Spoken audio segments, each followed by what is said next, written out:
Hello, ladies and gentlemen. The next session will soon begin. Please proceed back to the conference hall. Thank you.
Hello, ladies and gentlemen. Welcome back. This is the last session of today with the theme AI and quantum science. The moderator of this section is Professor Giulio Chilibella, Professor of the Department of Computer Science at the University of Hong Kong. He is also the Director of the QICI Quantum Information and Computation Initiative at HKUCS and an elected member of the Hong Kong Young Academy of Sciences.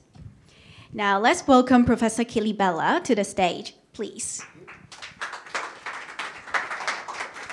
Thank you. And well, it's a great pleasure to introduce this last session of the day on AI and quantum science and technology. This is an exciting topic. It combines two very exciting areas. One, of course, is AI, that is revolutionizing our daily lives in this very moment. And the other is quantum computing and quantum mechanics, which to some extent has revolutionized our lives already with technologies like transistors and is expected to revolutionize it even more with other quantum technologies like quantum computing. So what we will be talking today goes along two main directions. The first one is that quantum systems that obey the laws of quantum mechanics, become hard to study when you have many particles together. If you have an atom with many electrons or a molecule made of many atoms, it becomes very difficult to study these systems with the normal computers by doing numerical simulations. So this is a place where AI can help and has helped already to a great deal. So one direction is to use AI to have a smart way to study these complex quantum systems that are hard to study otherwise.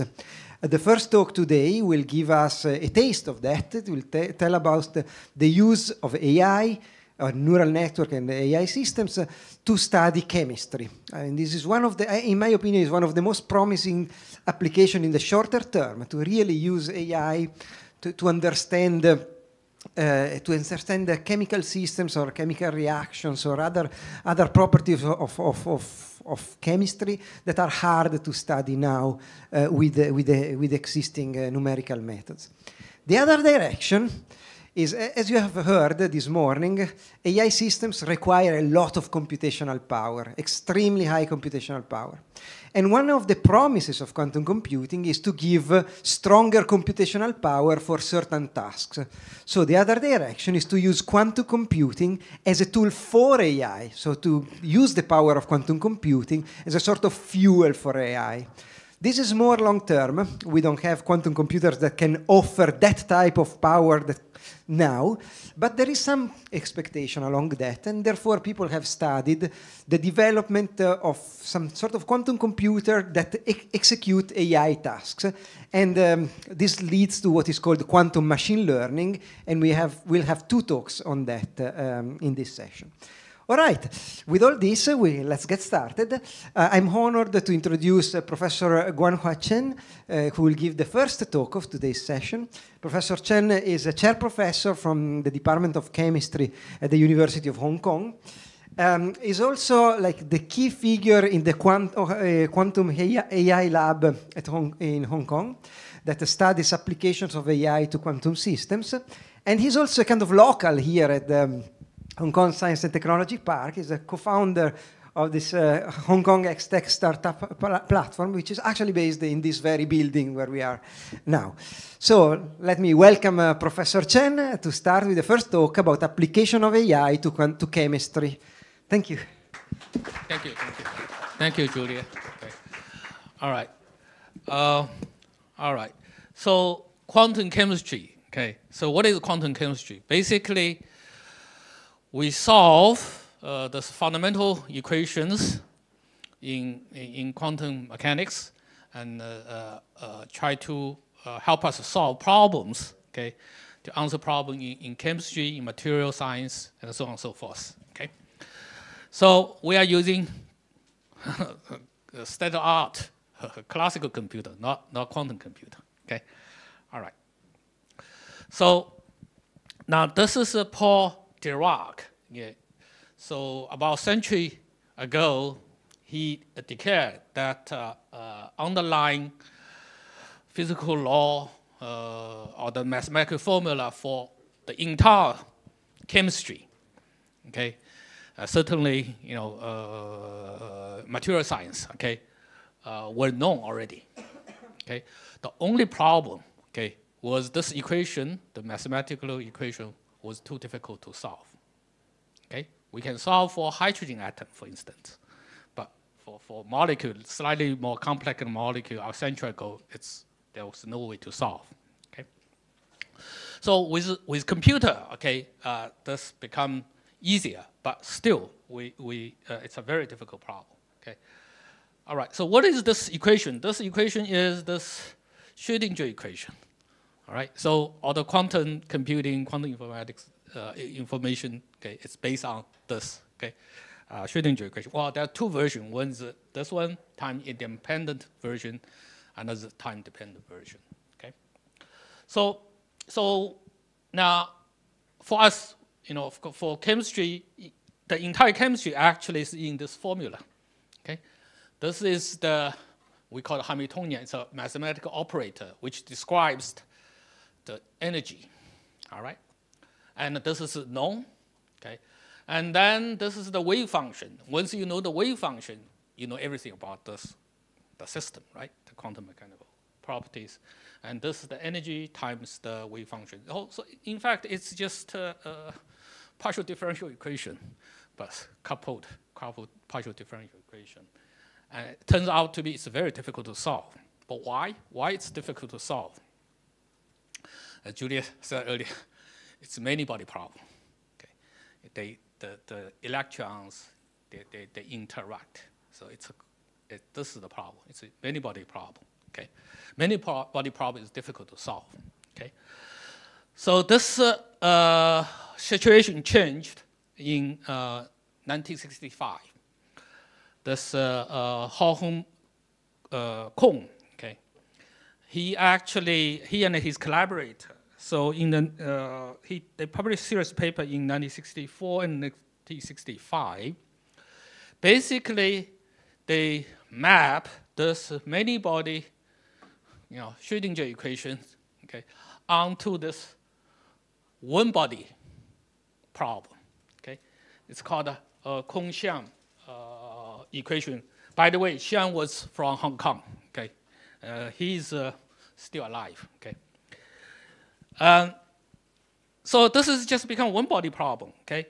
So it's this is the kinetic energy, Okay, if you know quantum mechanics, the kinetic energy, and this is just one body, effective one body potential. It's a potential function, as x, y, z. Okay, it is a three-dimensional problem function. Okay, that's very easy. So now this is very easy to solve. It's one body, effective one body problem, and it's on computer we can solve it relatively easily. Nowadays, people can solve this for system containing, say, 1 million atoms. Okay, with our state-of-art computer, we can do this. Okay, so in principle, if we can solve this one, okay, we know everything about chemistry, everything about material science, right? It's too good to be true, right? So the catch, okay, the catch is, it was and it still is this potential functions, this function of x, y, z is unknown. Okay? So the exact form is unknown. Therefore, what do people do in the field is do approximation. So they came up with various approximations. Okay? It turns out to be probably there are maybe hundreds of ways to approximate this. So what happens is for a particular problem, okay, of particular systems, you have to choose a particular form of this. Okay, so it's become for the beginner in the field. Okay, it becomes very, very difficult. They don't know how to choose. So you need a lot of experience. Okay, to know for the problem of your interest which one you use. And often, accuracy is not enough. Okay? But we know there's an exact form, okay, for this. The question is, what is this exact form? Okay? So since 1965, people in our field, in the field of quantum chemistry, okay, we try to come up, try to look for this exact form. There's a universal exact form of this effective one-body potential. Okay. So far, we cannot. Okay. Now, most of us, okay, have resigned to the fact there's no way we can find an analytical form for this. Okay. All right. So, so how do we do this? There are two ways to deal with. One is first principle way.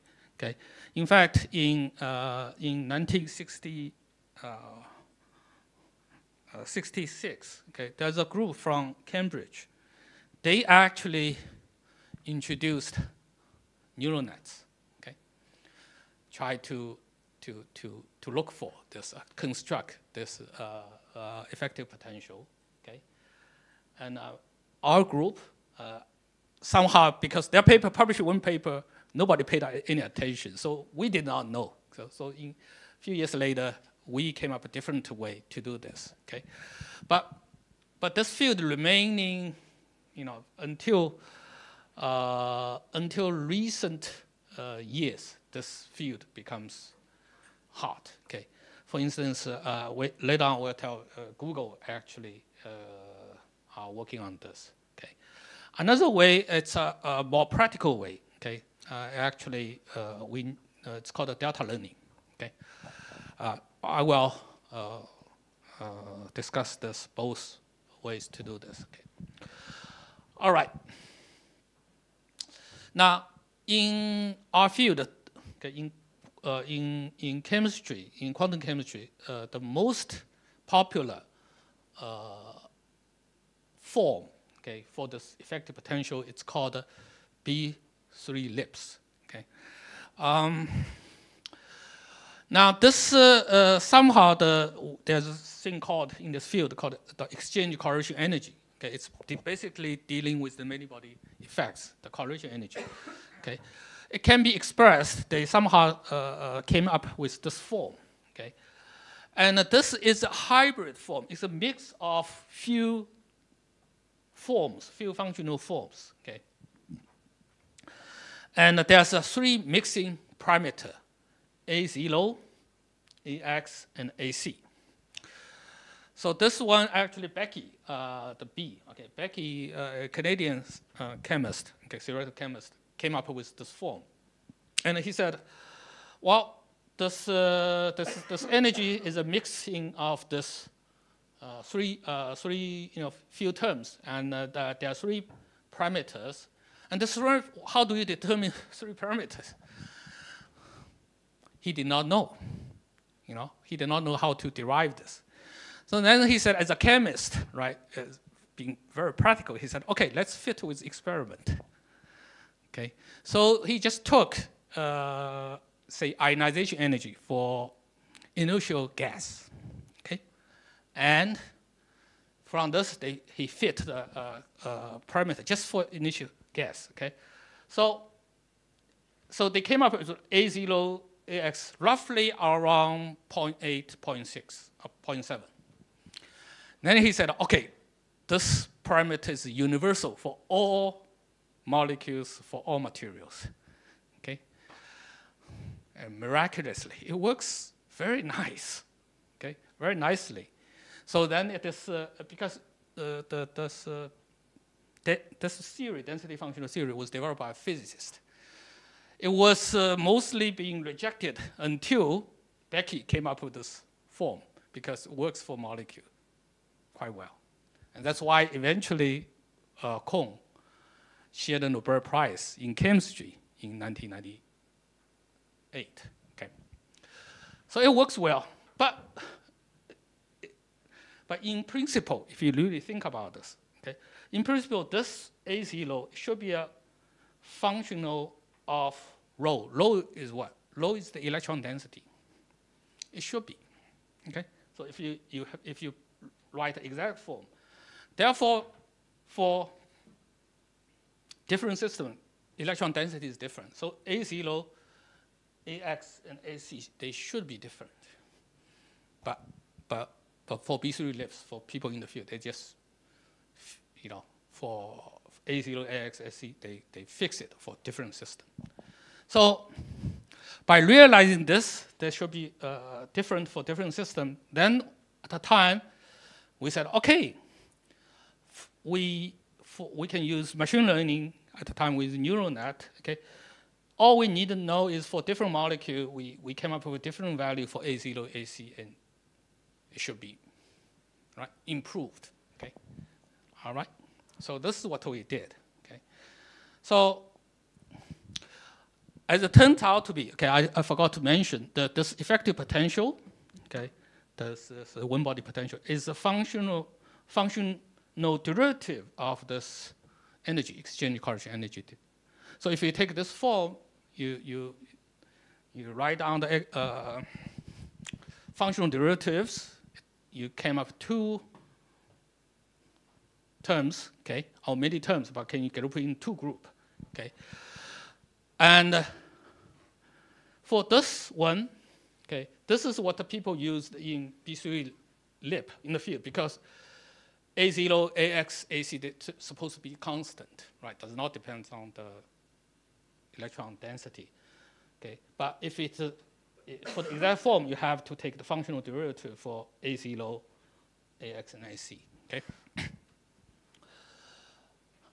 And at the time, we made approximation. We said, okay, since A0, AX, AC as a constant, it works quite well. We said, okay, it's a functional dependence on rho is quite small, so we neglect this term. Okay, so therefore, all we need to know is, this is just like convention. All we need to know is to determine A0, AX, AC for different systems. Okay, all right. So we did this. We use a very simple, just one hidden layer. Okay, and the input is the number spin, number of electrons, dipole moment, quadrupole moment, and so on and so forth. Okay, and then plug in, and this output is A0, AXC for different molecule for different system. Okay, we did this, and now this is our result. Okay, this is DFT. Okay, forget about the first one. overall, in terms of energy, okay, the area, this is the area. Okay, the area is indeed smaller than the conventional B3 ellipse. Okay, so it's good, but it's not good enough for us. Okay, so now the question is how to improve. Okay, we made this approximation, right? We said AC low, AX, AC, the functional dependence on rho is small. We set them 0, so we can relax this. Okay, all right. This is one thing we need to do. Okay, but turns out to be there's another problem. Okay, the problem is transferability. Okay, now for small molecule we can generate enough data. Okay, but for large molecule we don't have data. Okay, that's the problem.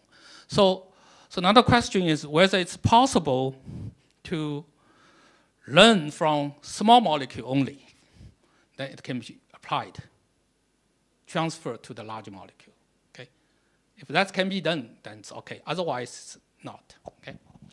The problem is if you look at this effective potential, if you take the functional derivative of this EXC, this rho, this actually it depends on the entire system, right? So, for instance, if you want to know, this entire system, if you want to know the electron VXC at this particular point, you need to know the electron density of this entire system quite exactly. Okay, and for large molecules, that's not possible.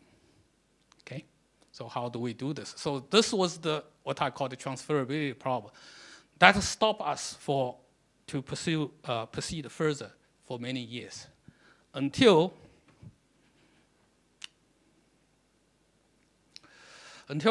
I realized this. Okay, this is called the holographic electron density theorem. Okay, it's very nice. Okay, if you solve for real system made of real atom, real molecule. Okay, you solve its the wave function Schrödinger equation.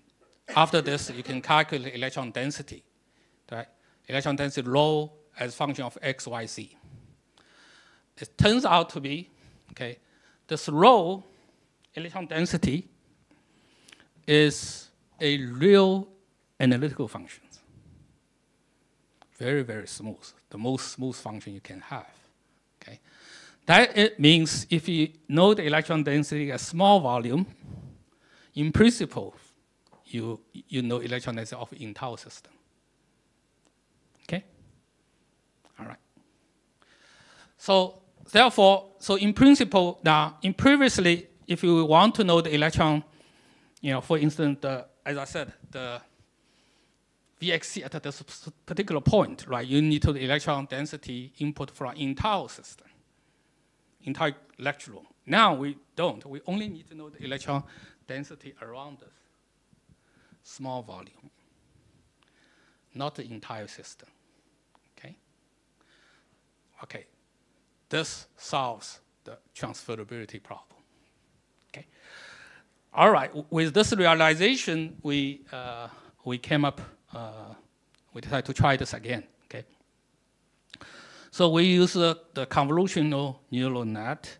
For instance, if we want to know the potential at the center of this cube, okay, VXC.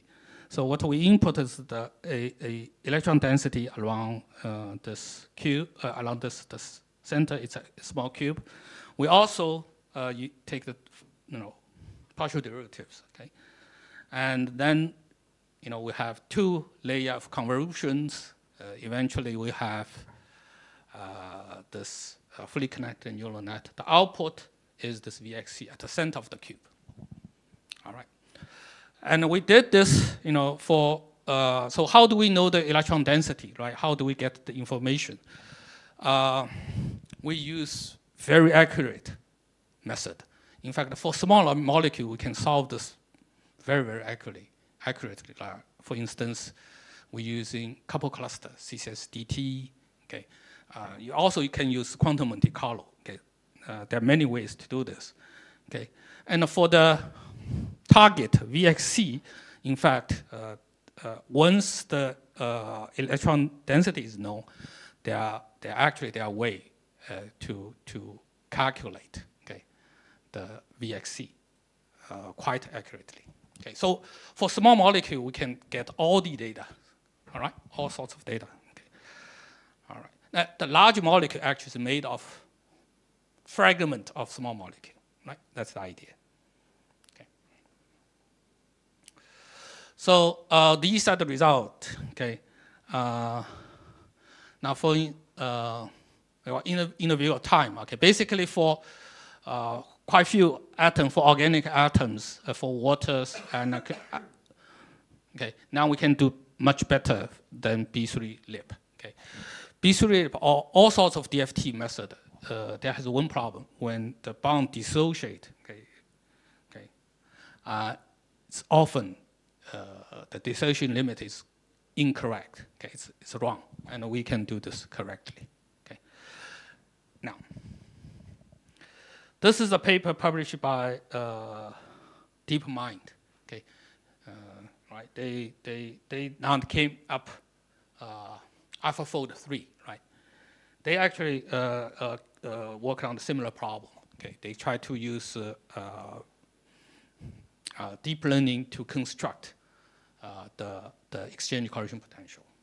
Okay, so right now there is a competition ongoing. Okay, their method, it stood. There's generally a lot of attention, but it's still not accurate enough. For instance, they cannot deal with this dissociation limit. Okay, so now, I think in a few years, okay, I think we should be able to solve this problem. Okay, but this is from first principle. Okay, without any, external, experimental data. Another practical method, now people call this delta learning method. Okay. Again, this is a paper about 20 years ago. At the time, okay, we were interested in the heat of formation for organic molecule. All right.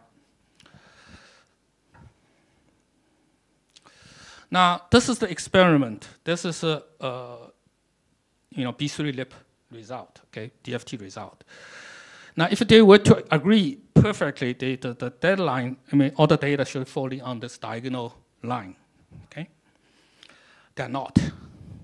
But the good news is the trend is correct, right, overall. But if you look at the error, the root mean square error, it's 20 kcal per mole. In chemistry, in quantum chemistry, what we want is what we call the chemical accuracy. Okay, it's 1 kcal per mole. That's what we want. With this 1 kcal, what is 1 kcal? Is the thermal energy at room temperature. Okay, so if you really want, be practical, the accuracy has to reach the 1 kcal per mole. That's what we call it. Then the result will be very useful. Okay. Then what we did is, again, at the time with the neural net. All right. The cross here are the testing result. It's down to 3 kcal per mole. Okay. Just let you see these are the testing result. Okay. Now for this particular one, it's not clear. Okay. Exactly what it's a C8H14S2. Okay. Now this is the experiment. It's negative 37.8, and this is the B3-lip is 7.5. The sign is not even correct. And then with our neural net, it's negative 36. Improved drastically. Very simple. Okay. But for this, you need experimental data to calibrate it. In this case, we only have 180 results, experimental data. Okay. This is a paper actually by a group now from in Fudan University. They took our code and they actually improved. Okay, this is the neural net. Okay, the very important things I don't know if you can see it. One of the input, the most important descriptor is the DFT result. That's the most important input. Then there are others like number of atoms, number of electrons, and so on and so forth. Okay. So what they did, they actually came up with a large base set, a large data set, about 400 data set, okay, for heat of formation, okay, as well. And they use heat of formation only. Heat of formation is to deal with the total energy, right? Okay, but what did they look at, okay, to test their result? They, for instance, look at the bond dissociation energy, a particular energy associated with one chemical bond, okay? Okay, this is the different, this is the best result, okay? And compared to, this is actually compared to the, for instance, this is the DFT, right? This is 1 point kcal per mole, this is 5. So actually, by learning the total energy of the molecule, okay, in fact, they can predict correctly the energy associated with the individual chemical bond. So it actually really learned something, okay? I was very pleased, pleasantly surprised, okay, to learn all this. All right. Another thing is not only this, we can also, once people in the field, right, they do DFT calculation, they come up with one number, but you don't know how accurate this is. In fact, with machine learning, you can assess the accuracy of your result. Okay, this is again we can predict the error bar of our calculation. Okay, the blue line here, okay, each blue bar here stands for a molecules in the training set. Okay, clearly, if it's here they're very dense, the error bar is small. Here it's sparsely populated, error bar is big. Okay, so things like this. All right.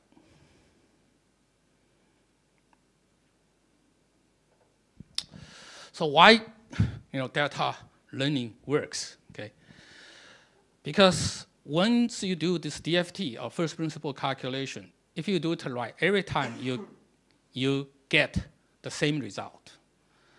Now just compare with the exact result. That means the error, all this error is systematic error. Systematic error, by definition, you can correct them. You can calibrate. So that's all we do. We calibrate with few experimental data to calibrate, okay, our DFT result. Okay, that's all. All right.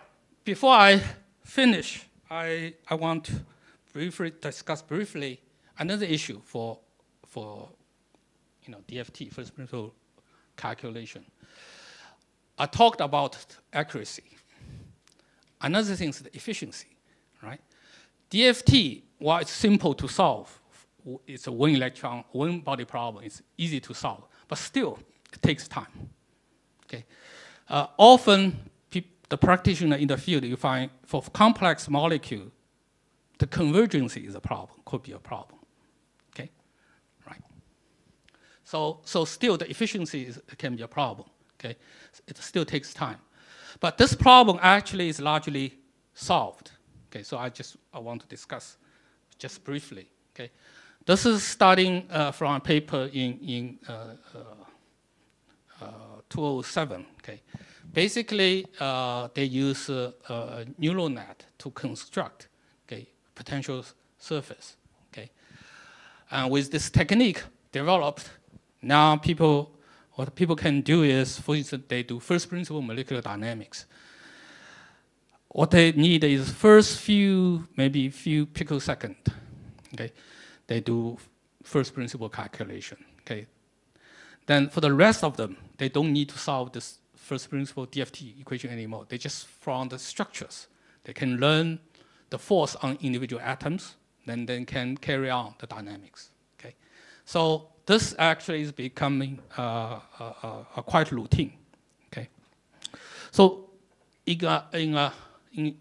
to summarize, basically now with all the development, we don't need to solve for many cases, for most cases, we don't need to solve the Kong-Xiang equation anymore. All you need is to provide the structures, okay, the position of atoms, and then you can get the result you want. The forces on the individual atoms, the energies, and so on and so forth, or charge distribution as well. Okay. Now going back to our heat formation, that's what we did. Okay. Now the work I showed earlier, the delta ring, we still need to solve this Kong-Xiang, right? But now what we did is we used this graph network to describe our molecules, and as a descriptor, put in this popular platform, SHNet. Okay. Now we can instantly generate the result, DFT result, reproduce within the chemical accuracy. Then of course, with this output from SHNet, without solving Kong-Xiang, we can use this as an input, as the most important descriptor, and the rest of the descriptor. Then we can calculate, for instance, heat of formations. Okay, so now we don't need to solve Kong-Xiang anymore. Just give me the structure, I give you the energies. Okay. All right. Another problem I want to show before I finish. This is my lab right now has been working on battery, okay, lithium-ion battery. One problem is to optimize the cathode material, okay, to improve its energy density as well as a safety issue. Okay, so how do you optimize the cathode composition? You can dope it. Okay, in this case, we starting from lithium iron phosphate. Okay, we use magnesium to replace some of the iron. Okay, and exactly how much is best, you have to do experiment, or you calculate them, right? We do our calculations. In this case, when you dope it, the system becomes complicated. The unit cell becomes much larger. For instance, in this particular case, the unit cell contains 2,400 atoms. All right. So if you do this, okay, you carry out this, say, A11 or A100. Okay, it takes to one calculations. It takes almost 20 days continuously. But now with what we have, with not only us, the rest, many groups in the field, with the machine learning, it only takes 10 seconds on your laptop. That's it. Okay. So I think in few years, right, the practice, okay, in our field will be changed drastically. We don't need to solve Kong-Xiang. We don't need to carry out this first principle calculation anymore. All we need is data. Okay. All right. With this, I will wrap up my talk. Thank you very much.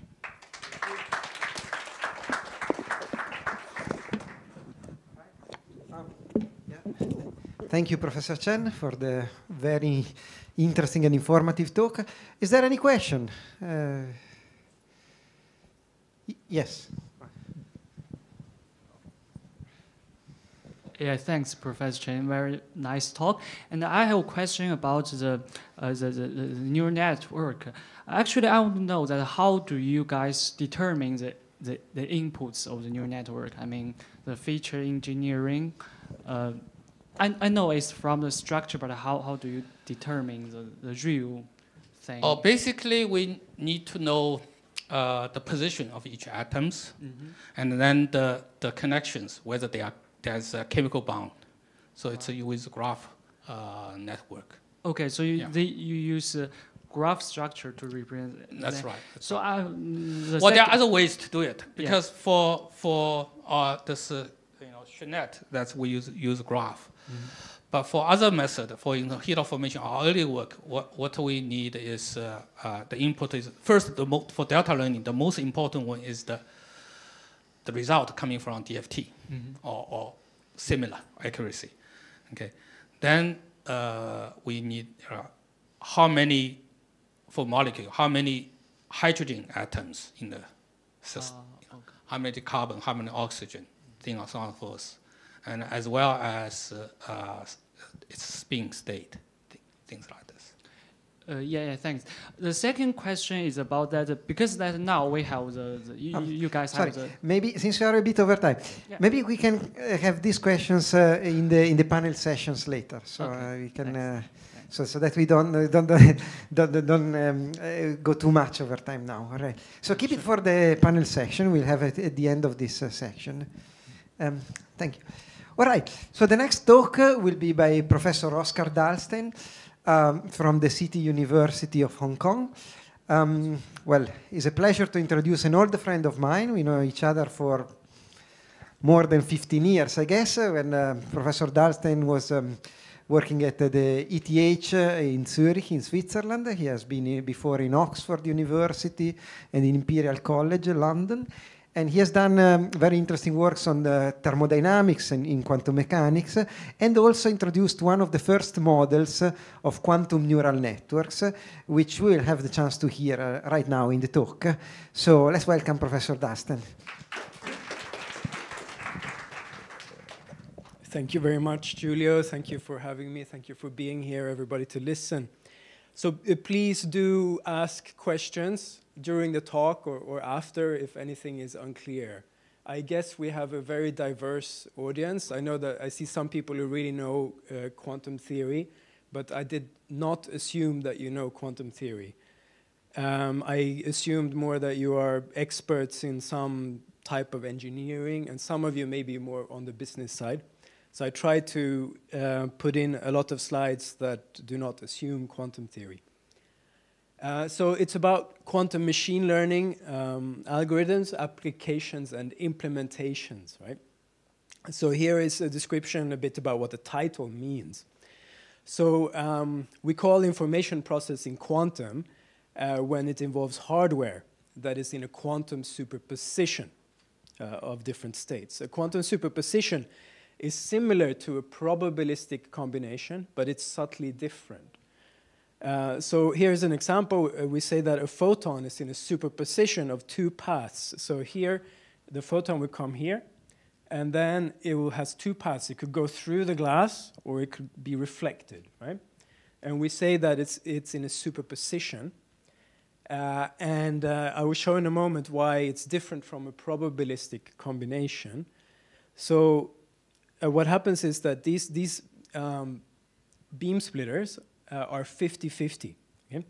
So that means if you measure here, it's half probability of being here. If you measure here, it's half probability of being here. And then it's a mirror, and then they come back here. The photon comes back here. And again, it is a 50-50 beam splitter. So then if I ask you, okay, will it go here or here?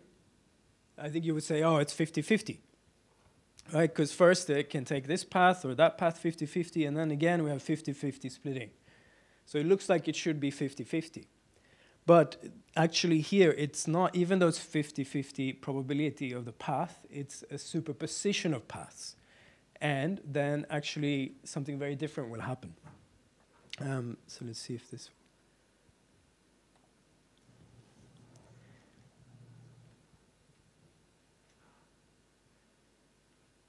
So what happens here is every time it goes into detector 1. Every time. And this is one of the greatest mysteries in science, is what's actually going on here. So we can mathematically model this and calculate the probabilities.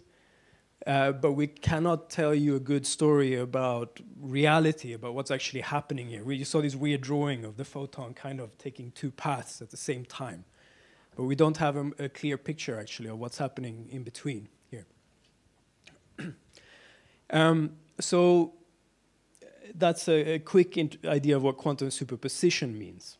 And then quantum machine learning is about extending normal machine learning, classical machine learning, to situations with quantum superposition.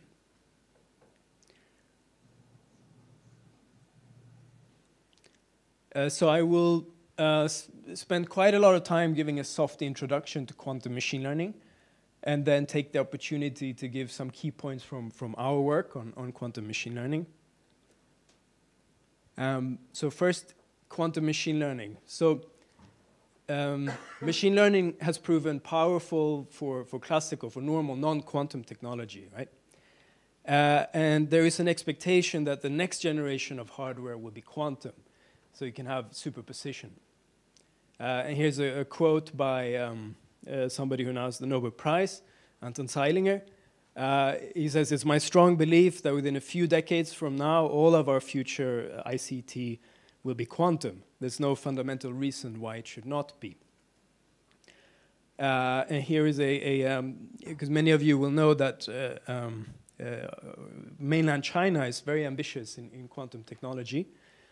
And this is a quantum satellite, Misius. And there was a cool demo of video conferencing using this satellite. Actually, the satellite communication is used to create shared random bits between, say, here was China and Austria. And then these shared random bits can be used to scramble the data and send it securely. And then the actual video signal goes over the normal internet. So it's like a quantum enhanced internet. So just like in non-quantum machine learning, normal machine learning, quantum machines may also train themselves on data. So you feed them data, and then they can be trained to give a good output for the given input. So these facts taken together suggest that we should think about quantum machine learning. So machine learning was very powerful for classical devices, and quantum devices are coming. So will it be powerful for quantum devices? And there are two types of aims. Actually, I'm omitting the one from the previous talk where you use classical machine learning for quantum. But if we're now thinking about quantum hardware, I see two types of aims. So the first one is to outperform classical machines for classical tasks. So if we just imagine this being a black box and you give it classical data and out comes classical data, can it outperform such a classical system? The other one is to consider quantum tasks. So one of the most current or most viable current types of quantum technology is quantum sensors. So quantum sensors will output quantum data, things that are in quantum superposition. So if you want to process that, you don't want to use a classical processor because it will collapse the superposition. So that's another type of task for quantum machine learning. So now we'll go a little bit into the maths gradually, quantum representation. So in classical tasks, the input and the output is probabilistic combinations of bit strings. Okay, we call that classical data. So here's a toy example. If we have a classical bit, then we have probability of 0, probability of 1. So it's a vector of real numbers. Okay, and we call this a probabilistic combination of 0 and 1. If we have a quantum bit, then we represent this knowledge as a complex vector, C of 0, C of 1. These are complex numbers. And we call that a superposition of 0 and 1. So here in this case that we just saw, the bit would be the path. So here, 0, 1. And once we're over here, this is 0, this is 1. So if this guy clicks, the bit value is 0. Okay? It's called path encoding.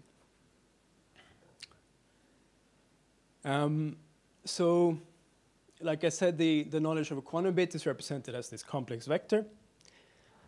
How is that related to probability? So this is the most important rule in quantum theory. It's the Born rule.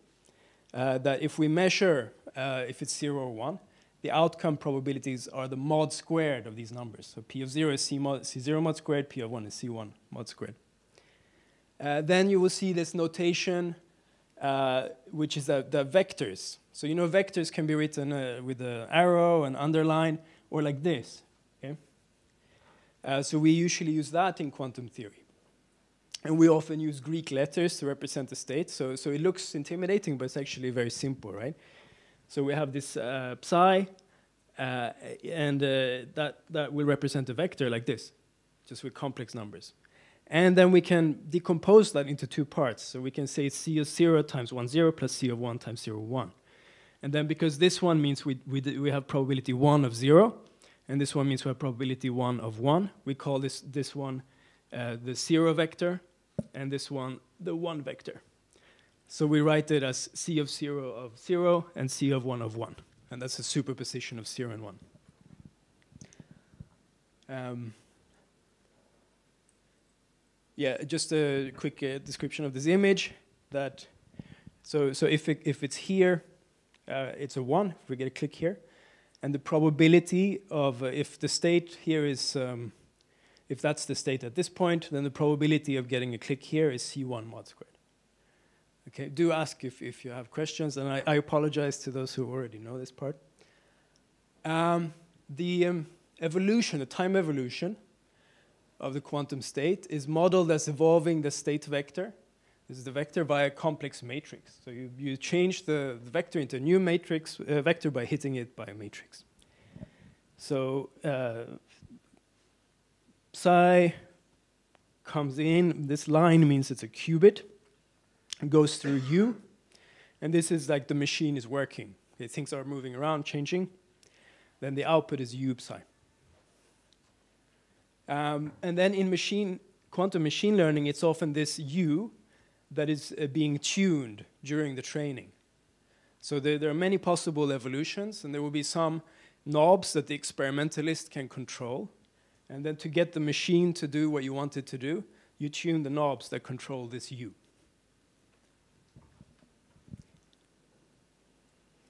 So here is a simple example of the evolution. So this whole thing is called an interferometer. So the first step of the interferometer, so here the state it means that it's definitely coming from this lower path, not from here. Then it goes into the beam splitter. And the beam splitter creates a superposition of paths. So the output is equally likely to be in both places, okay? And there's a matrix that takes this vector to this one. And it turns out to be this one. So this is, represents the action of the beam splitter. This is also very important, this interferometer, because it gives you a sense of what is a very, very simple example of a quantum computer. So Peter Shor is famous for this Shor's algorithm. And it is a nice quote that a quantum computer is a computational interferometer. So the quantum computing experiments, this is an example of how you could implement a very simple version of those. And actually, I mentioned to Julia that in CTU, the group of Jeff O is leading a project to replace these guys with more advanced things that could even be powered and change the number of photons. And then you can do different things, can do more things. So how do you tune things? Here's a toy example. So learning involves tuning these free parameters.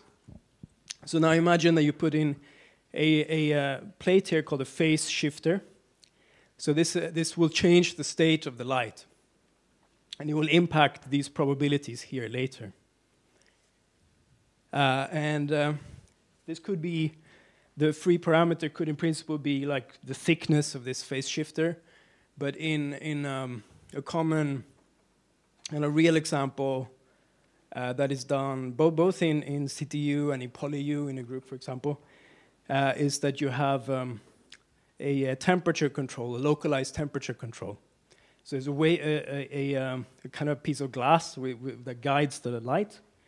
And in where the light is going, you put a heater. And then you can change the temperature. And that will actually act as a phase shifter. So then during the training, you could tune this phase shifter. Okay, so just a quick summary of this more introductory part. So a quantum machine involves a superposition of several possible states, and we represent this superposition as a complex vector, psi. So when the machine is working, this superposition evolves under a complex matrix U. So psi goes to U psi, and we draw it like this. This guy goes in through the U and comes out here. So I'm showing this because later there will be some more complicated things like that. To train this machine often means that you tune the parameters of U. There's also this terminology that if the input or output is quantum, so in a quantum superposition, then we can say that the task is quantum. But if both the input and the output are classical, we can say that the task is classical. So I will give some examples. So now come examples mainly from us with some mention of others, okay? So firstly, I will discuss what Julia mentioned, this quantum neural nets. Then another idea is to use quantum to train a classical neural net. So the aim is to find the optimal weights for a classical neural net. Then a kind of different type of task is to create a model for a time series data. But you outperform a classical model in terms of the memory size that your model has. And then finally, the most recent one of our most recent papers is a quantum advantage for compressing classical information. So quantum neural nets. So they are now commonly defined as a generalization of classical neural nets to the case of quantum superposition.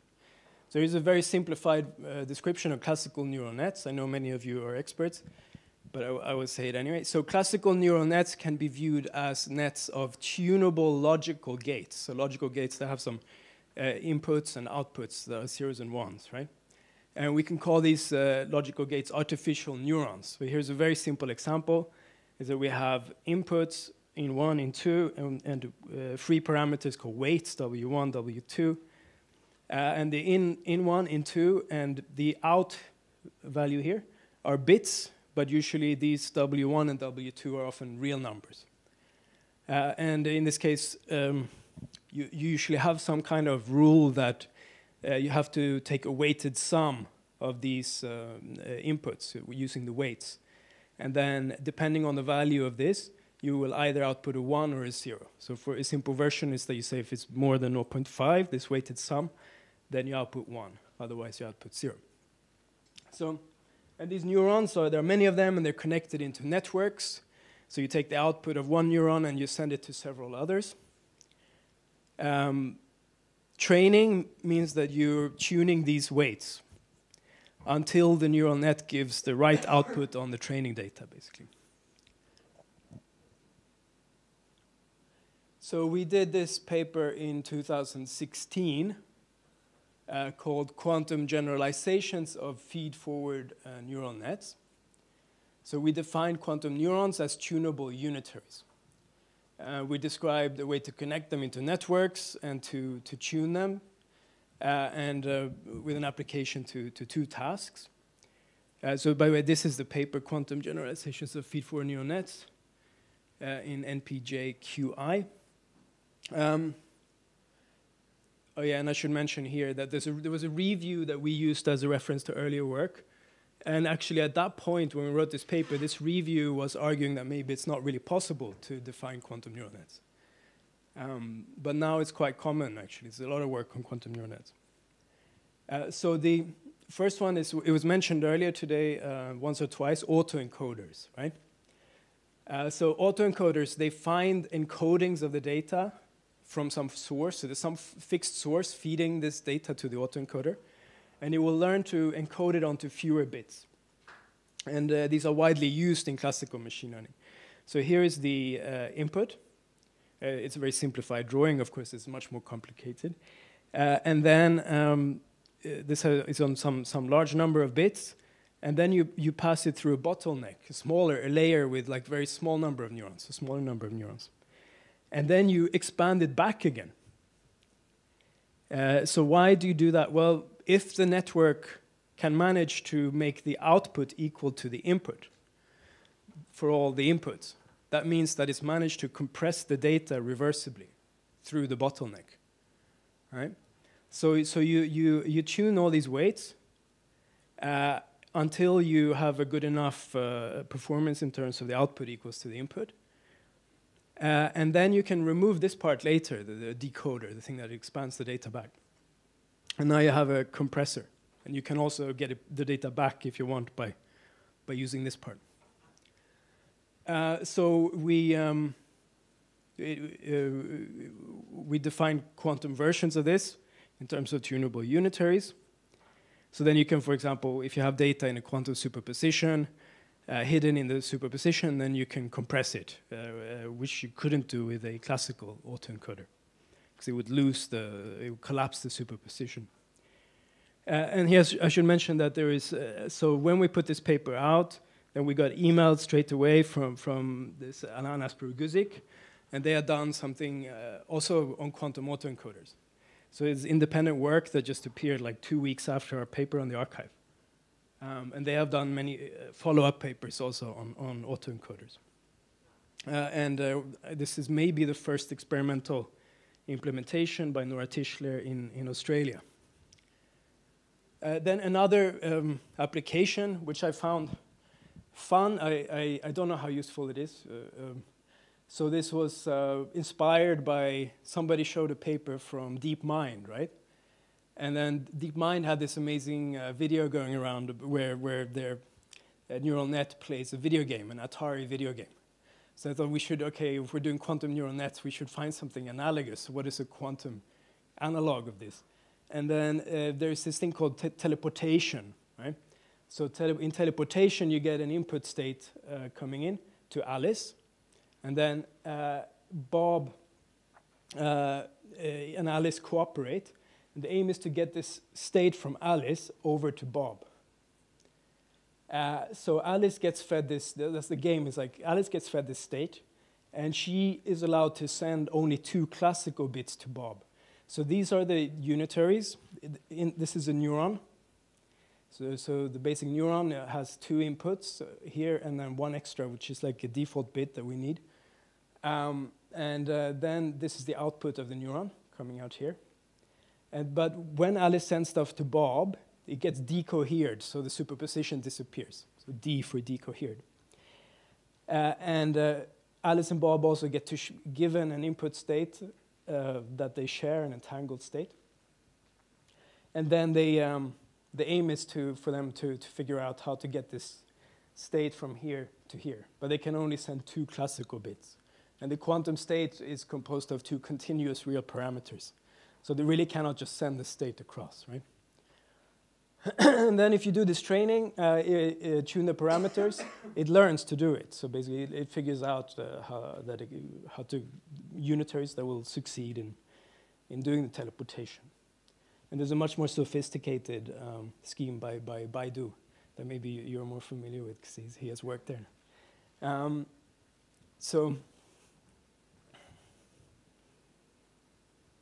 Some subtleties that I should mention about training quantum neural nets. So part of the research literature on quantum neural nets is about issues with training them. So one issue that came up quite early is how to keep down the number of measurements that you need to evaluate the cost function. So basically to evaluate how well you're doing, because the output of quantum systems is statistical. So you have to repeat them many times to really get a good feeling for what the output is. And that's very costly. But one good solution for that is in this paper from 2019.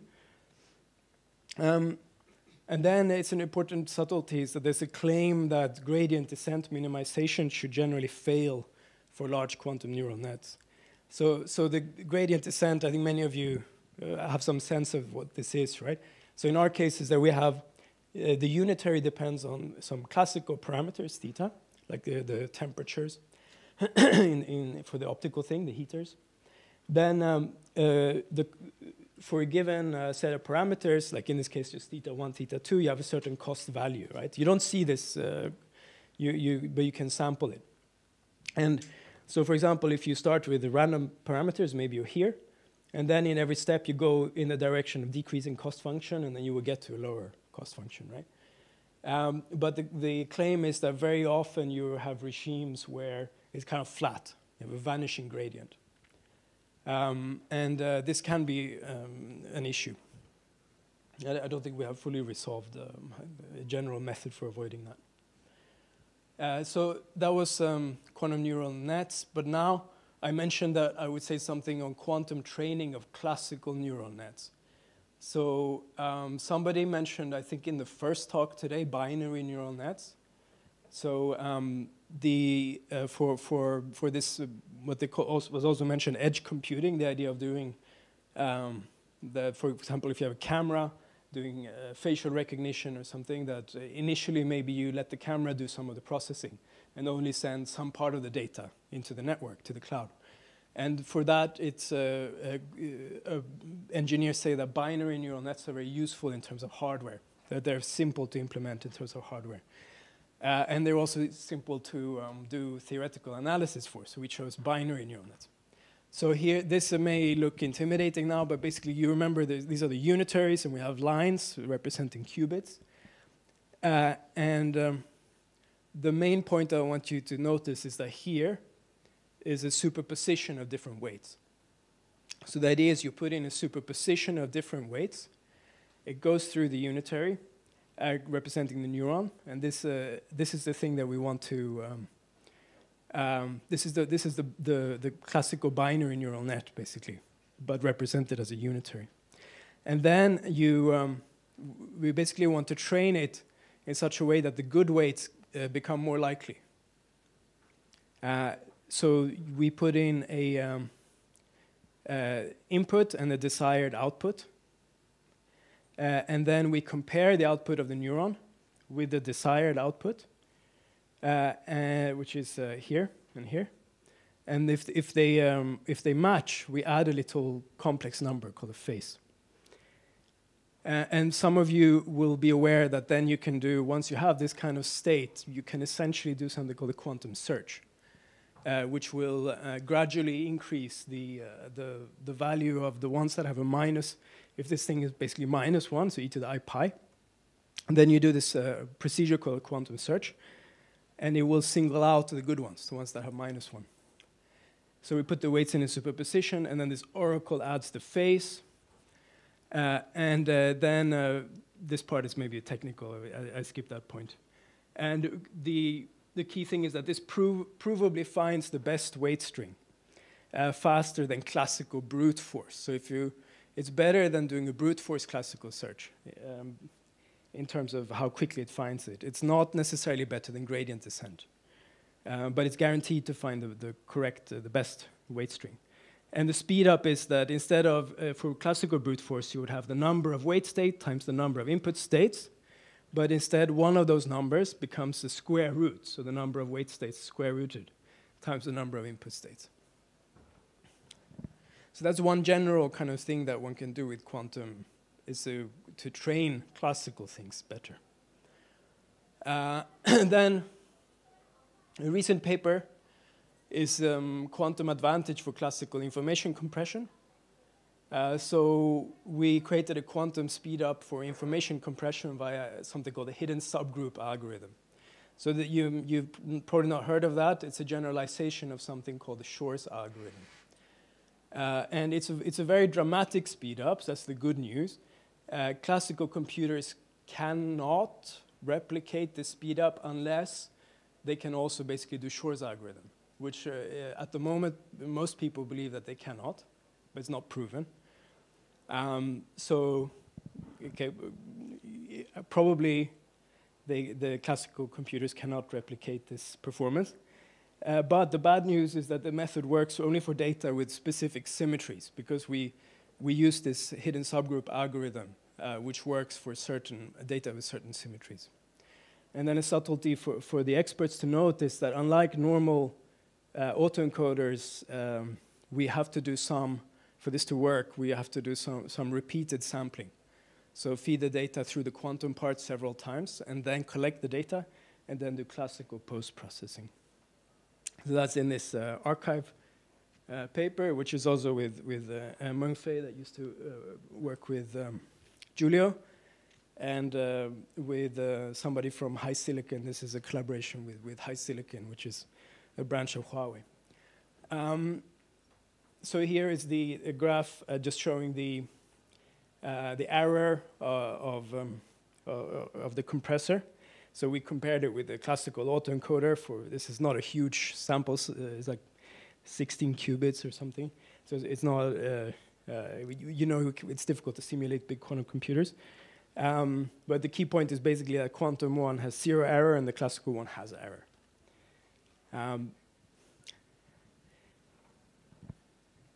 And it's, in general, because we're using things with a symmetry, that you won't be able to find a classical autoencoder that can do this with a good scaling.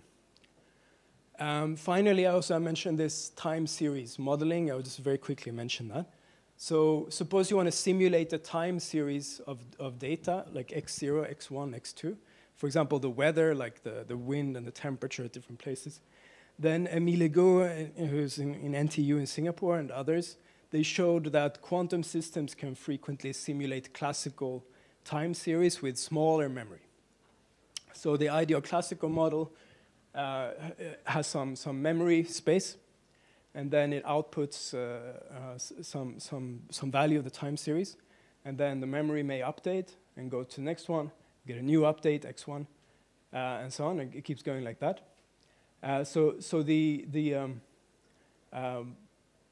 There's a subtlety that this memory doesn't have to be the whole past. So this is the whole past. The arrow back means going back. But maybe we just compress that and represent it by a smaller vector called a causal state.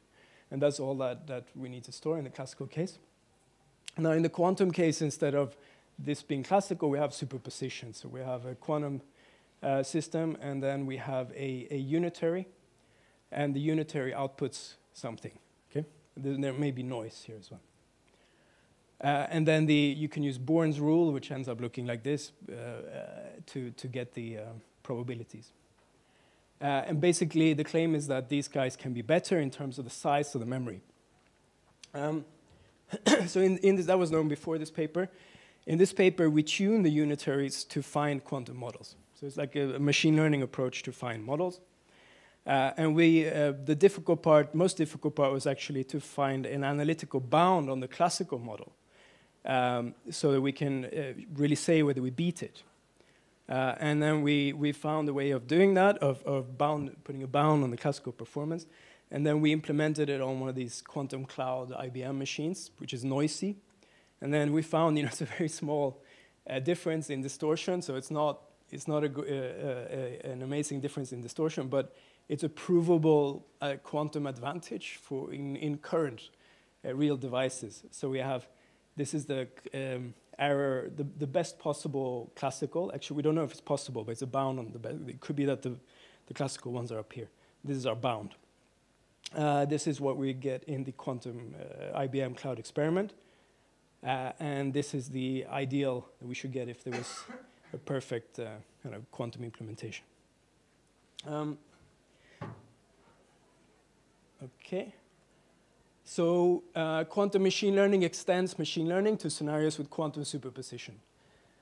Quantum machine learning is virtually guaranteed to be useful for quantum tasks, like analyzing the output of quantum sensors, because classical machines would collapse any superpositions. And quantum machine learning should also be superior for some classical tasks in the future when there are large quantum machines. So there's a lot of momentum in building these things, but at the moment they're not so big. Our current projects involve applications to real data, like financial time series. So one of the postdocs is really focused on that. and also foundational work, because there's always this underlying big question of understanding quantum computing. Where is the speed up? Is there really a speed up? Most people believe there is a speed up today, but it's quite subtle, and we don't have a deep enough understanding. I think it can move faster if we put more time on the foundations as well. Okay. Oh, and there's an abstract deadline for the experts, 5th of June, to a conference.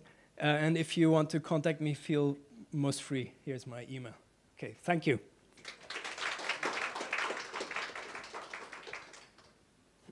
Thank you, Professor Dijsten. We have time for one quick question, if somebody wants to ask. Yeah.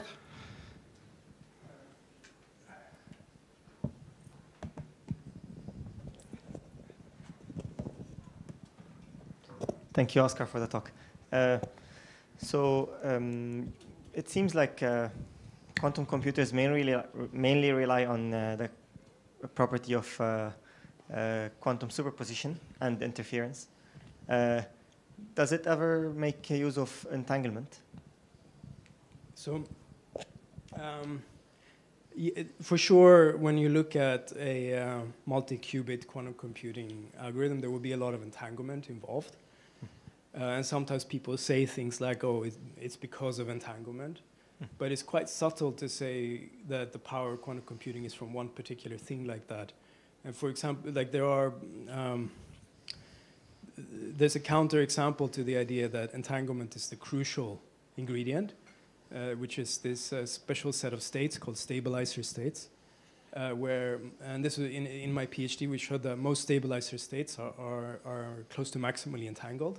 But that class of states and that includes many of the most famous entangled states, but they can be simulated classically on a computer. So it's like, yeah, we shouldn't, for sure there's entanglement involved, but we can't say that entanglement is the thing that gives the power. All right, thank you. So let's thank Professor Dijsten again. And the third and last talk of today's session is by Professor Xin Wan from the University of Science and Technology of Hong Kong in Guangzhou campus. So as an excellent quantum researcher, he's able to come from two different places at the same time, both Hong Kong and Guangzhou.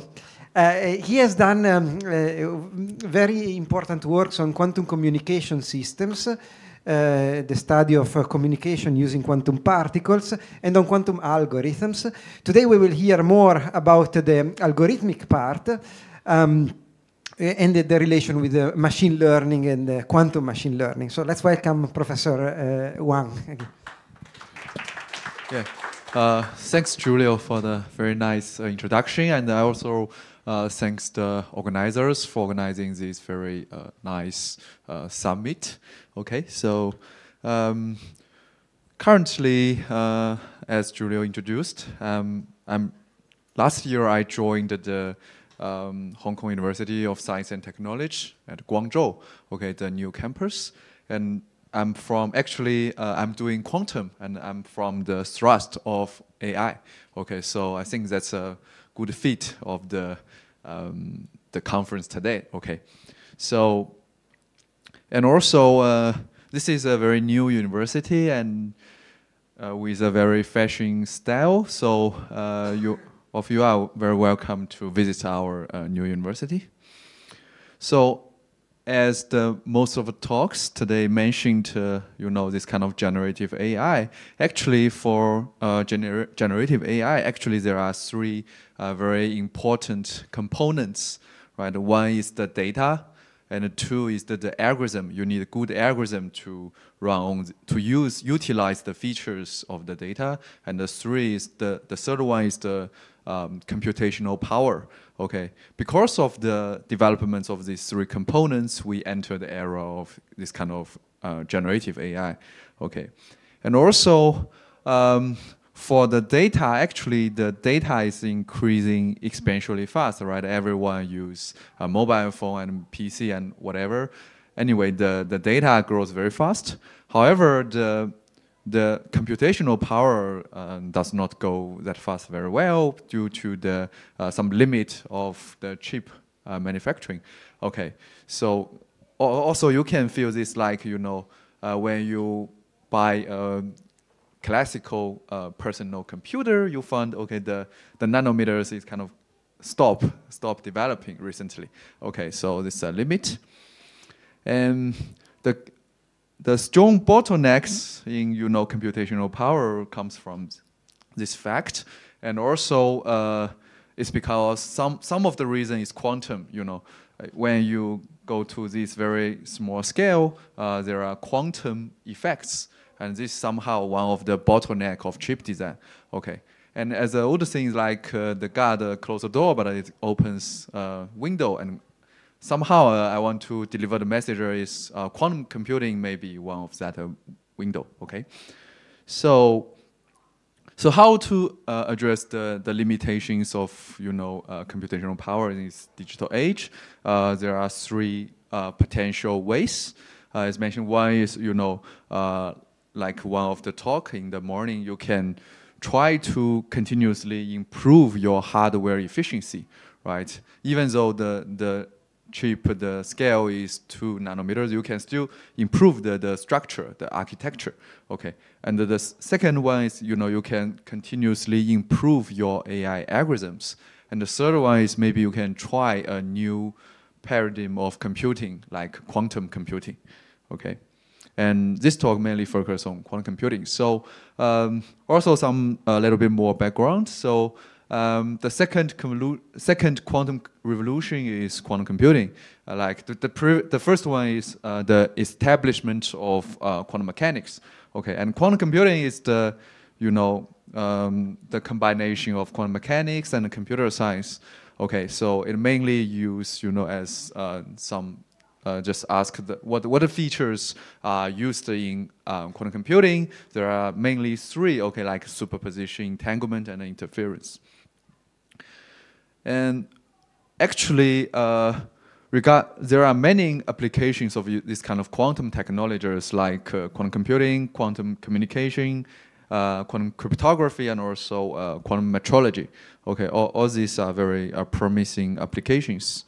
And the first take-home message is, you know, use quantum effect can help you enhance computing power or your information processing. Okay, and also, as Hong Kong is famous of this kind of finance, so I want to mention that actually there are increasing commercial capital and government investment in this kind of quantum technology. Like this is some basic numbers, okay, collected from the internet. Like the governments around the world publicly investigate approximately this number of Chinese yuan in the field of quantum technology, and also as this technology is very, you know, promising and very popular. Currently, there are 200 startups worldwide. Okay, and also there are many big giants like Google, IBM, Microsoft. All of them join this game. Okay, they are all on the table. And also, the recent fundraise is about 20 billion yuan. Okay, and this is a more detailed, like, you know, the people so-called these quantum efforts worldwide. You can see like all the major countries, they develop lots of fund to develop the next generation quantum technology. Okay, and then from this, you know, general background, we go to a little bit details of what is quantum neural networks. And thanks to Oscar's introduction, here I just recap what Oscar introduced, like the basic rules of quantum mechanics. And it's actually, Oscar introduced the basic postulates in a physics way. And here actually you can consider this, what I provide is kind of more like mathematics way, like, you know, just you simply algebra, linear algebra, and then you can, you know, understand and study quantum computing, okay? And this is somehow similar to machine learning. Like for machine learning, you play with matrix. Actually, for quantum computing, you also play with matrix, okay? So the first postulate is like, you know, a classical bit is just 0 and 1, and a quantum bit lies in between. It's a vector, okay? It's a combination of 0 and 1. And the second postulate is also, you know, what you are doing if you want to do some, actions to your quantum data, what you do is a quantum unitary. And mathematically, you can understand this as, applying a unitary times a vector, okay? And what you will get is a new vector. And the new vector psi 2 is the output of your action, okay? And the third one is also, I use some interesting example to try to make it easy to understand. Okay, so what you obtain is the quantum state, you have superposition.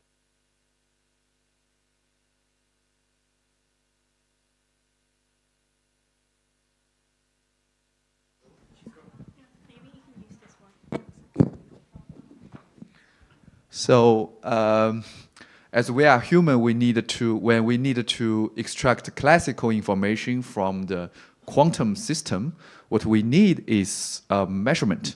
Okay, and measurement is like, before that you do not know which is inside the box, and after measurement you know which direction is or which information is contained. Okay, and also when we continuously measure the system, right? Because for every time you obtain different results, then you can repeat your measurements, use the measurement statistics to predict the features or the the important informations of your quantum system. Okay. And the last postulate is that what will happen if you have multiple quantum systems? Okay. First, I want to mention that the composite system is hard for quantum chemistry, right? Because when you have lots of quantum systems, it becomes difficult to solve. But actually, this is somehow brings some advantages or capabilities of quantum computers, because what it bring is this kind of tensor product of vectors, and it will make your quantum state live in an exponential large size of Hilbert space. Okay, for example, for n qubit quantum state, it can represent a 2 to the n number of vectors. Okay, this is somehow gives you the potential computational advantage of quantum computing. Okay, and then I will try to use a vivid example to explain somehow the amazing power of quantum computing. So consider a task of distinguish two barcode. Okay, like for classical algorithm, the assumption is like every time you can query for example, which place of the barcode. Okay, and if you want to exactly distinguish these two barcode, for the worst case, you need to check almost all the places of the barcode. Okay. However, for quantum computing, actually you can have access or have query the overall status of the barcode, like the combination of the color of each place in superposition. Okay. So in this way, the quantum algorithm tells you you only need to have one query of the status of the the global barcode, and this somehow gives you a simple sense of your quantum advantage.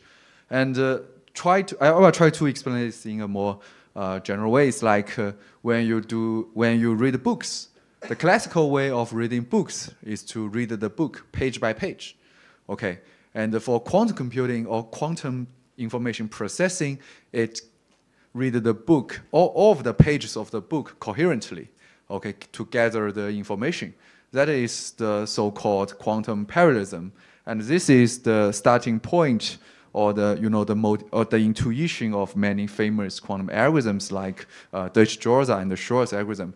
Shor's algorithm is famous for breaking the ISA system. Okay.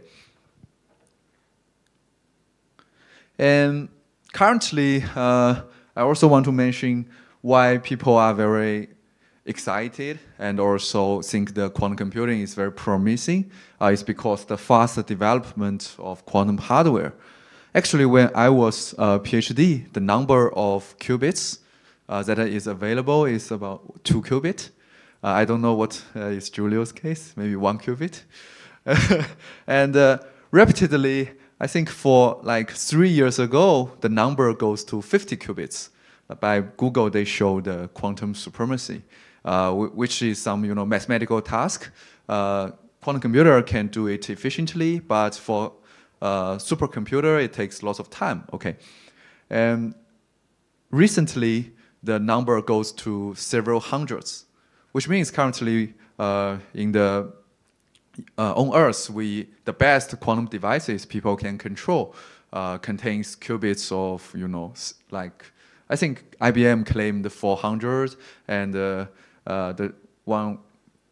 Lu Mingduan's group at Tsinghua, today they have a Nature paper claimed 500 or number of qubits, whatever, and this is somehow very fast. Okay, from 2 to 50 to 500, this is very fast, and also, this kind of rapidly advancement of quantum hardware really push people to think about where this, give another breakthrough to the world, like ChatGPT. Okay, so but however, we need ways to demonstrate meaningful quantum advantages, in particular in the area of AI or material design or some others. Okay, so that's motivate people to think about the area of quantum machine learning. Okay, so machine learning, as everybody maybe already know, is kind of one of the most successful technologies of this century. Okay, and quantum computing is the next generation technology with a very good potential.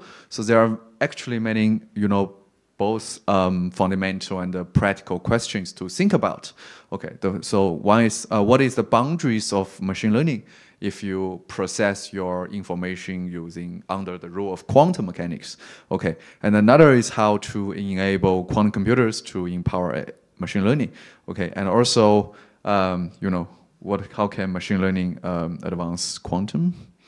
So this somehow motivate the direction called quantum AI, and the vision, as you can see, is to address real-world challenges via quantum AI, and also try to make breakthroughs in quantum science via AI. Okay, and somehow I want to quote previously at some place, the Turing awardee Andy Yao mentioned the future is quantum plus AI. Okay, and there are two, directions that I think is quite important. One is AI for quantum. What is like, you apply AI technologies to advance the area of quantum. And then another is quantum for AI, that we design quantum solutions for important AI problems. Okay. And for example, for the direction of quantum for AI, actually, we can look back at the the workflow of AI in industry. Okay, I learned this because previously, before I joined UST in Guangzhou, I worked at Baidu, the AI company in mainland China. So for AI in industry, they separated the structure is kind of 5 levels. One is the AI business, like CV, NLP, speech. It's kind of for customers, and the next level is models or tasks. You need to build image classification, anomaly detection, whatever, and this kind of models and tasks to solve or develop for the business. And the next level is AI algorithms, like the traditional SVM or the very recent neural networks, the diffusion model, whatever. And then all the algorithms will run on the platform, so-called a deep learning platform. And at Baidu, we use PaddlePaddle, and also in academia, also PyTorch and TensorFlow are very popular. Okay, and the platform will implement all these things on the so-called hardware, like the GPU, TPU, and also in the future there will be quantum processing unit like QPU. Okay, so and for quantum machine learning, it will play important roles in the 3 levels, like AI algorithms, platform, and the hardware. Okay, so that's the message. Okay, and then we go to the beginning of quantum neural networks also. Some of these are mentioned in Oscar's talk.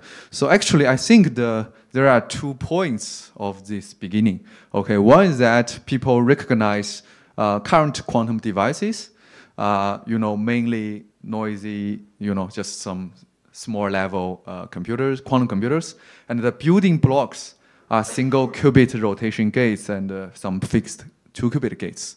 Okay, and this gives you the sense of this is tunable circuits, or just the quantum circuits with tunable parameters, just like neural networks. Okay, and another is that for the side of deep learning, people, even for quantum people, we continuously shocked by the faster development of deep learning. Okay, so the combination of these 2 points make people start considering, consider these parameterized quantum circuits as the so-called very native or very basic quantum neural networks. Okay, and this is an analog. Like for classical, you have different layers, and for quantum, it's the same. But you first have some data encoding circuit to upload your classical data to the quantum data, and then you have some parameterized quantum circuit to handle it. Okay, and you design some task to optimize your also same the gradient descent or SGD method to optimize your quantum neural network. And there are some more quantum neural networks like the QCNN, like the autoencoder, and also the QGAN, quantum generative adversarial network. Okay, and this is the workflow. Like first for design algorithm, you design some loss functions. Okay, and you continuously optimize the functions. Okay, the quantum computer will you measure it, you have the measurement statistics, and this is encoded to some loss functions, and you optimize the loss functions to update the parameters in your QNN. Okay, through this workflow, you run these so-called quantum neural networks in this variational quantum algorithm framework. Okay, then people may ask why or how quantum neural network will work. Okay, so my research tried to answer this question.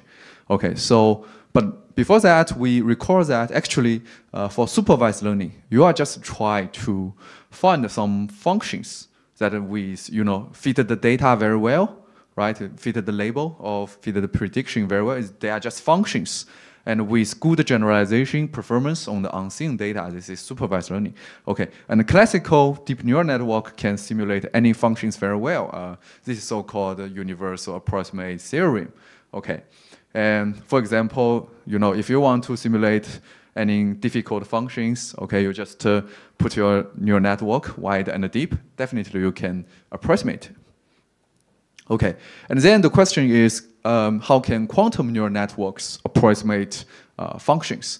Okay, I think if you can do it, this means somehow, quantum neural network has the same power of classical neural network. Okay, so in the NeuroPeace paper, by the way, NeuroPeace is the top conference in AI. We theoretically proved the case for the single qubit case. Okay, so in that work, the neural network is, we just consider as, training block, encoding block, training block, different layers, okay? And we show that single qubit quantum neural network can simulate any functions, okay, from X to Fx, okay? So this is similar to the universal approximation theorem of classical neural networks, okay? And it's just, and also we show that deeper is better. Okay, so which means if you have more layers, the error or the expressivity capability will becomes much stronger. Okay, and also as this is just single qubit, so but we need more. As we mentioned, the quantum has the advantage of parallelism. So we try to make it to manipulate exponentially large data. Okay, so then we goes back to the basic, like unitary is the so-called, can be considered as the so-called quantum data, and a unitary can be decomposed in this way, this so-called spectral decomposition, right? You have these eigenfaces, eigeninformation, eigenvalue, and also the eigenbasis. Okay. And actually, if you can manipulate the eigenface very well, okay, in our paper we show that actually if you can extract the eigenface, okay, then it's similar, or it leads to Shor's algorithm or the quantum linear system algorithm. Okay, and if you can amplify the eigenface in this unitary, then you can do Hamiltonian simulation and Grover. Okay, and then actually from the single qubit quantum neural network, we successfully extended to the multi-qubit version. Okay, what we do is just, upload this so-called control unitary. Okay, it's kind of make use of entanglement. Okay, just upload the quantum evolution, the unitary, to the single qubit QNN. Or you can consider previously what we simulate function is put RZX inside the neural network, and we just replace the classical input with the quantum unitary. Okay, and then we obtain the so-called quantum phase processing algorithm. Okay, and then what we do for the classical X will simultaneously happen to what you do to the eigenfaces of the unitary. Okay, this is somehow in the same spirit of QSVT, quantum singular value transformation, which is the very recent, very successful quantum algorithm framework in quantum computing.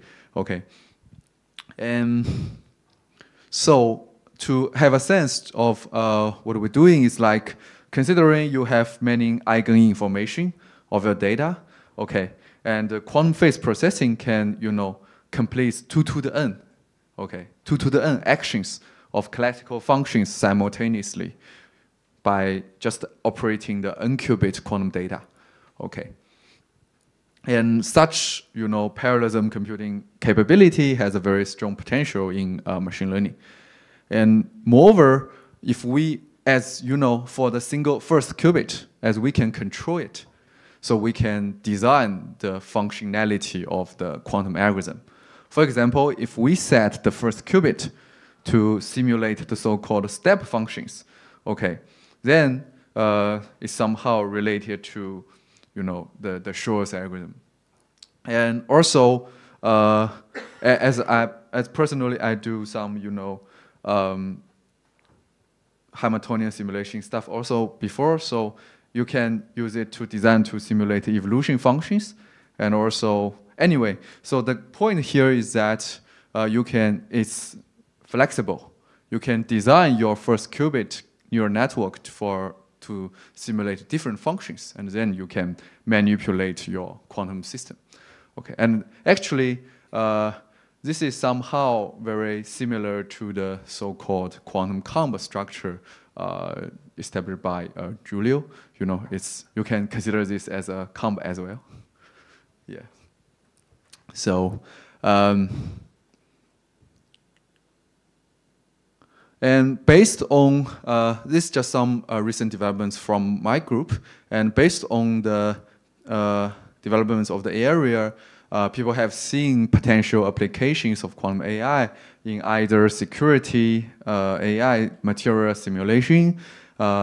Also, there are some, quantum machine learning algorithm to attack the proton folding algorithm for biology, and also to do portfolio optimization, option pricing for financial technology.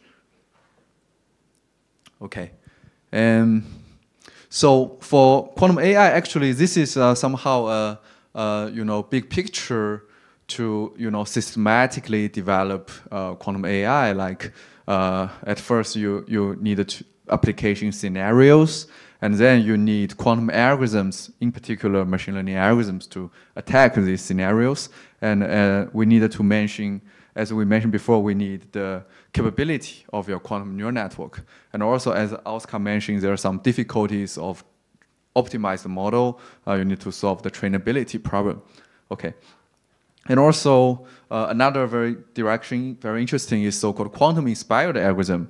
Okay, and based on this, people need to we still need to develop more technologies for the architecture. For example, we need to solve the data encoding questions. For example, if you want to really use your quantum computer to solve some matrix-related problem, you need to encode your data accurately to the neural network, quantum neural network, and also the readout questions. Okay.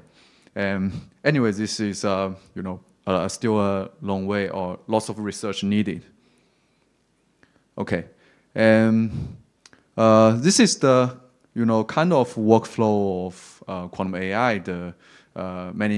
For many groups, it's like you have applications, you run your applications on your quantum machine learning software, and because quantum computers are expensive, and the current way to run quantum computer algorithm physically or in reality is use the cloud quantum computing platform.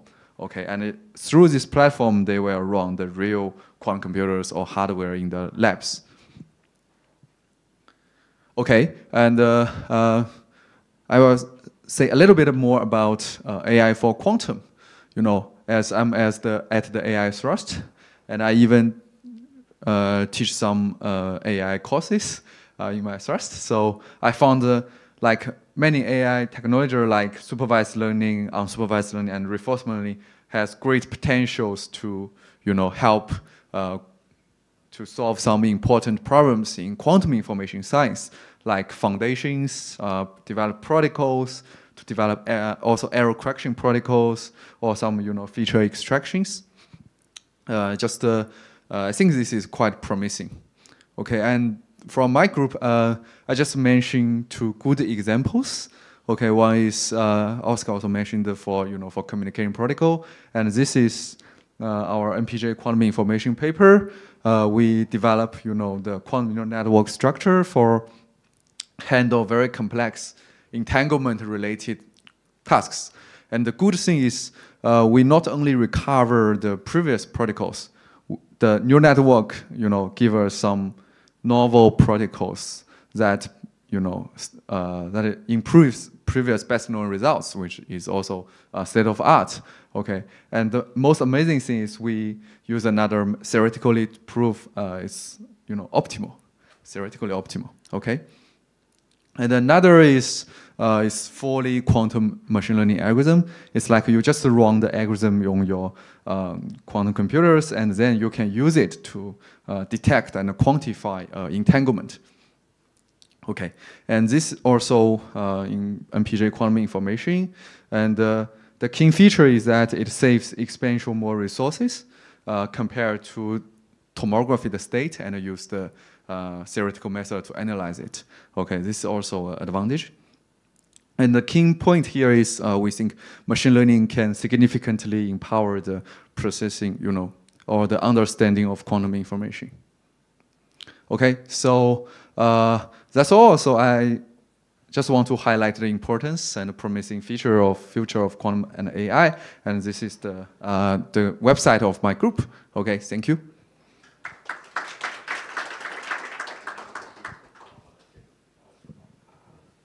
All right. Thank you, Professor Wan, for the fantastic talk. And now we have time for one quick question, if there is one.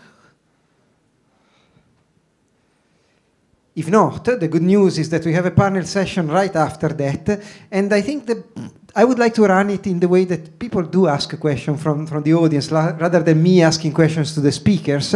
So whatever question you might have about AI for quantum computing, be ready, because we'll have the panel session just after, I guess, a photo, right? All right. So, well, let's thank Professor Xin Wan again. Thank you. And let's move on.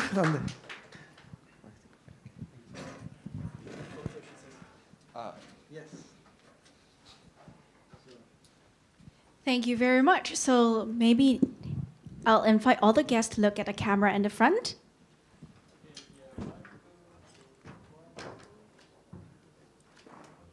Thank you, and please be seated, and I'll pass the time to Professor Kilibella. All right. Yes, so we have a panel discussion now. We will keep it relatively short because, well, we have been going leisurely with the talks, so it will not be a long panel session, but now I think there is time for everyone who wants to ask questions. And well, to warm up the audience before we start, I would say that when I was a student in quantum information, quantum computing, well, that's more than 20 years ago, AI did not have its boom at that time. AI was a famous thing of the 90s, and when I was a student in the 2000s, it was considered like a dead field. And I was studying in a very traditional physics department, and some professors were kind of skeptical of our quantum information and quantum computing. So one professor one day told me, well, you know, you guys, with quantum computing, you're very excited about it, but it's going to be like AI. It's going to be something that, yeah, it's a very interesting idea, but eventually people will not use it. And thinking back what happened with AI later, I would say, I wish we were really going to be as popular as AI it is now. Unfortunately, quantum computing is not at that level of popularity as AI it is nowadays. But one question is like, will we have this extremely revolutionary impact soon in the future, or will we have a more limited impact for specific tasks? So that could be one question one could start from. But if there is any question from you guys, we can start from, give priority to questions from the audience. You have one, yeah? Yeah. Thank you so much. Yeah, thanks, Julio. Maybe I just ask that question to Professor Chen, because that given that you guys already have trained your model to predict the properties of from the structure to the of the materials, I want to know that if it's possible to maybe in the near future we have some types of tools like ChatGPT, like a material GPT. If I want to some material with some properties, then the computer would give us answer about the structure of that property. If I believe it's difficult now. So what's the main difficulty to achieve that now? What do you think? Okay. In fact, this you know, from my talk, right? I think fundamentally. Right now, okay, it's the accuracy. Okay, given a material, you know, a molecule and whatever material, how accurate you can predict. As I showed, okay, in my talk, to solve this effective, you know, this one electron problem, quantum Kongqiang, you know, with deep learning we can do it very, very fast. Okay, so. So once we solve this accuracy problem, I think in my view, within 5 years, okay, we can really make great breakthrough, just like AlphaFold. Okay, I think then with ChatGPT is just sort of you know, with this basic technology there, then it's a interface problem. It's how you understand, you know, a layman just ask a question, okay, and they transform to a question that we are, okay, we are formulating, okay, we as a specialist are asking the computer to do, okay. So I think it's not that difficult, okay, within a few years, okay, once the accuracy problem being solved. In fact, there's another problem, okay, but it's a statistical problem, okay? That also needs to be solved. Because for complex molecule, right, there are many possibilities in terms of structures. So one thing you can solve it very quickly, but if there's billions of structures, it still takes a lot of time. So how to solve this problem? From AlphaFold, okay, I think it's possible. You know, back when I was a grad student, there were two problems I was interested in. One is protein folding. Another is solving this, you know, Schrödinger equation accurately.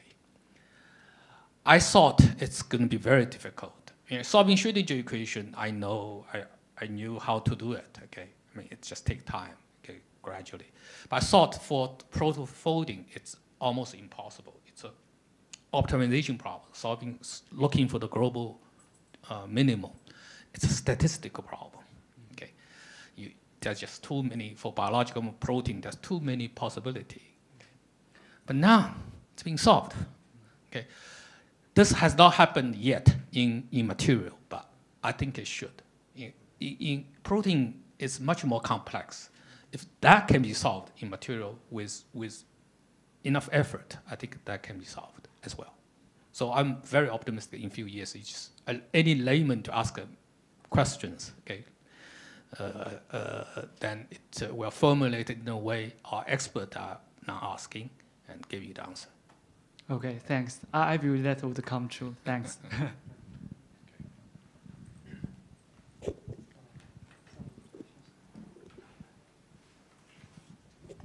Thank you. So first for Giulio's story, I think maybe if AI gets super advanced, that eventually it can quantize itself, would be interesting. Possible.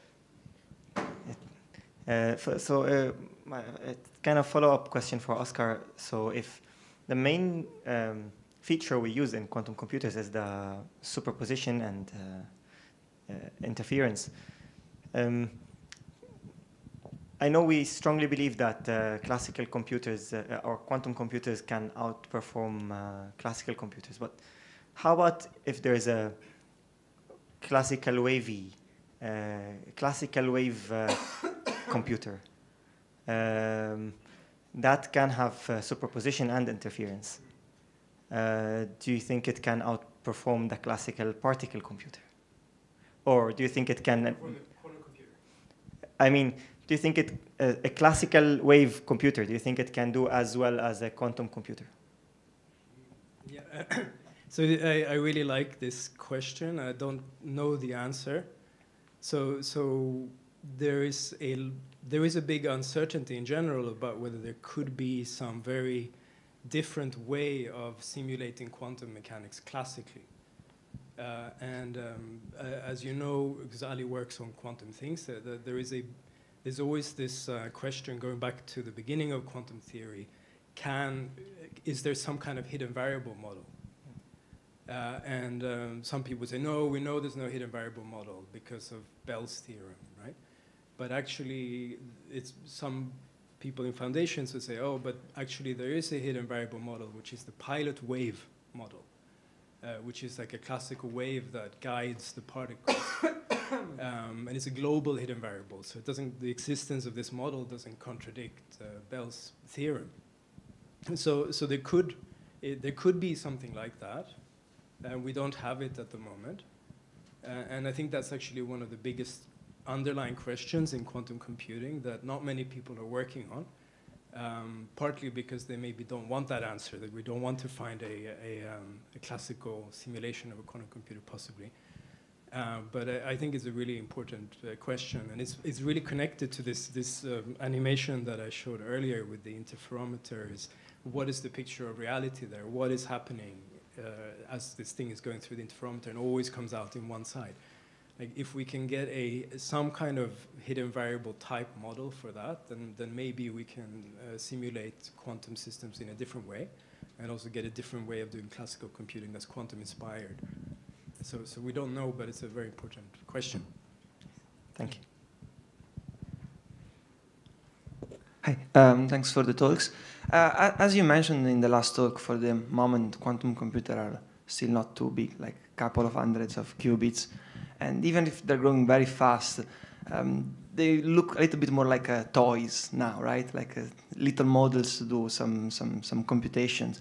I think like they were able to factorize numbers like 35, like they're not really, you cannot really apply Shor algorithms for the moment.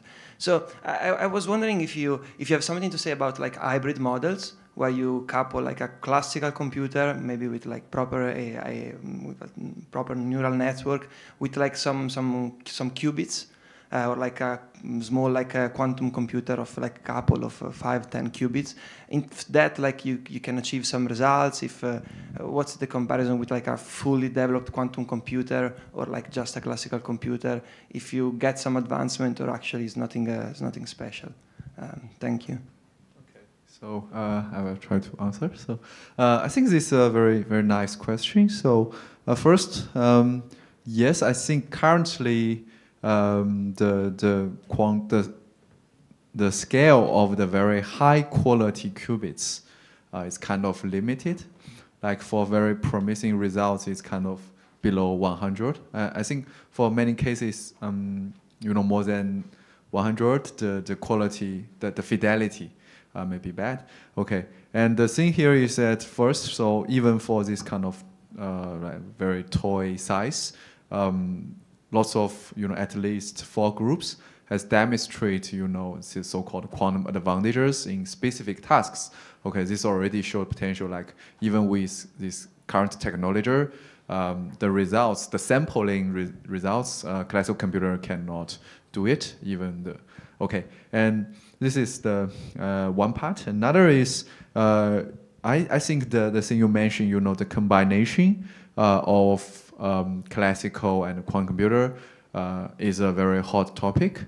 In particular, I think there are lots of proposals or call for proposals on this kind of mainly in China and also worldwide. It's about design algorithms to utilize both high performance computers together with quantum.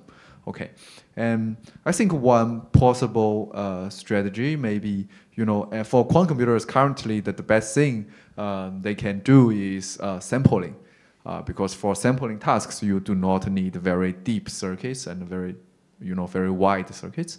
So reasonably, also for the most quantum supremacy experiments, they are all about sampling. So maybe one can combine the advantages of quantum computers in sampling together with high performance quantum computers to demonstrate some meaningful applications. Because sampling is very important in machine learning. Okay, so that's my point. Okay.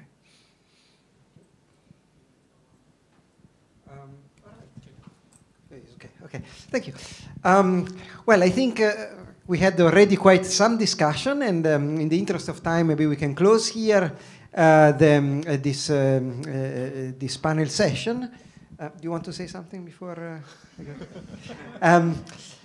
So yes, we'll conclude. I will give you a few concluding remarks. I don't know if I will give it after you or before you. Maybe I'll take the mic. Yes. So let give to our MC and then I will. Thank you very much. Once again, thank you, Professor Kilibella, Professor Chan, Professor Danston, and Professor Wang for the interesting and interactive discussion. Professor Kilibella, please remain on stage, and other guests, please take your seats. Thank you very much. And this brings us to the end of today's discussion sections. I would like to invite Professor Kilibella to say a few words, please.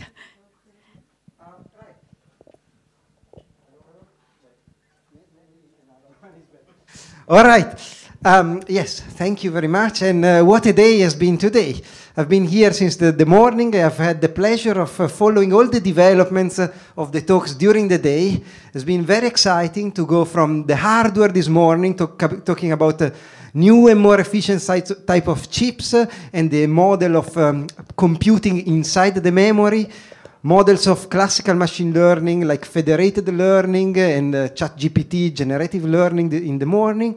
Then we have been in an afternoon talking about the application to constructions, to the construction industry. We had a discussion about circularity and kind of reusing resources and what would be the social implication of AI when applied to the construction industry.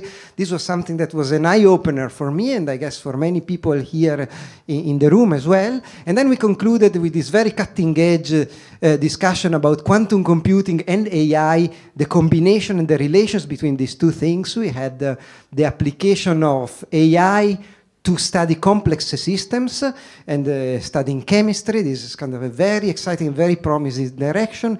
And even on the kind of more forward, future-looking direction, the idea of building AI systems that are made of quantum computers. So this has been a very exciting day for me, and I'm sure for many of the people here in the room. So of course I would like to thank all of the speakers of the day for sharing their insights, the depth of their research, and the excitement of their ideas. So this is all very important. So I would like to thank, of course, all the speakers of today's conference. Also, it's very important at this point to thank also the support that we got from the Young Academy of Science of Hong Kong. More than support, I would say, this has been an event that has been how can I say, steered and guided by the advice of our colleagues and in the academy. So it's fantastic to have this intellectual stimulation and support in organizing this high quality profile event. And very, very importantly, I would like to thank the staff of the Academy and the staff of the Hong Kong Science Park, all the people who contributed to making this event so smooth and so enjoyable for all of us. We could just sit, enjoy the talks, and go enjoy very pleasant discussions at the coffee breaks, and this is all thanks to them. So I would like to thank the speaker, the Young Academy of Science, and all the staff that helped us organizing this as a conclusion of this fantastic day. Thank you very much. Thank you. Thank you, Professor Kilibella. Please be seated. Now, I would like to invite Professor Anderson Shum, the president of the Hong Kong Young Academy of Sciences, to say a few words. Professor Shum, please. Thank you very much. Our MC and our organizers, Professor Chiribella, and I think also Professor David Lau. So for those of you who are new to this series, this is the second subcommittee meeting. And this was started actually by a summit in last December. And then I think 2 months ago, we had another subcommittee on life and health technologies, and now this one is on this topic that is dear to so many of us. And so thank you to everybody who contributed to this. I echoed Julio's comments, and without your great support and help, this conference would not be possible. So particularly, we'd like to thank the co-organizers as well, the Greater Bay Area Homeland Investment Limited, the Greater Bay Area Homeland Youth Community Foundation, and also to Innovation Technology Fund for the support. And we were also honored to have Mr. Albert Wong, CEO of Hong Kong Science Park, to join us this morning. And of course, I think the co-chairs of this second subcommittee, Professor Emmon Lam, Professor David Lau, and Professor Giulio Chiribella, as well as all the speakers and participants, both in person, online, and maybe those in future who will look at some of the recordings and look at some of the talks.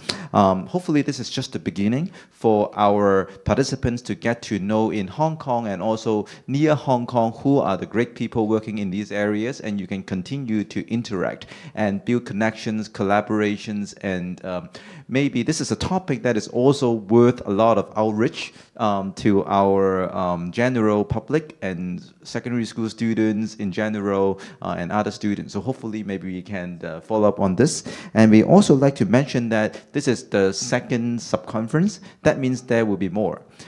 There will be another one. Our subconference number 3 will be held in July 2024.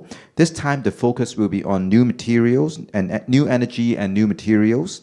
More details will be announced soon, so please stay tuned in the social media of the Hong Kong Young Academy of Sciences as well as our website. So with that, thank you again, and I hope you can continue to interact and talk with each other. Thank you. Thank you very much, Professor Sum. I believe we all look forward to more collaboration within the community. Professor Sum, please remain on stage. And now may I invite all the speakers and moderators of the last section to take a group photo. Professor Chilibella, Professor Chen, Professor Dunstan, and Professor Wang, please. May I invite all of you to look at the official camera in the front.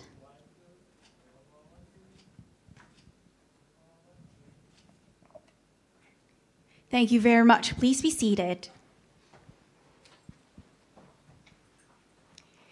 Today's program has come to an end. The Young Academy of Sciences Summit 2023 to 2024 will have its final subconference in July.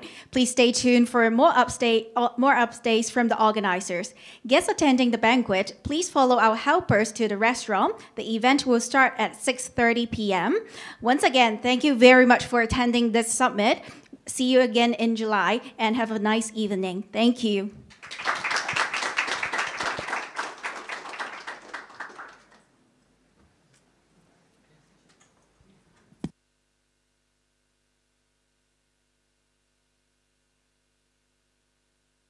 Thank you.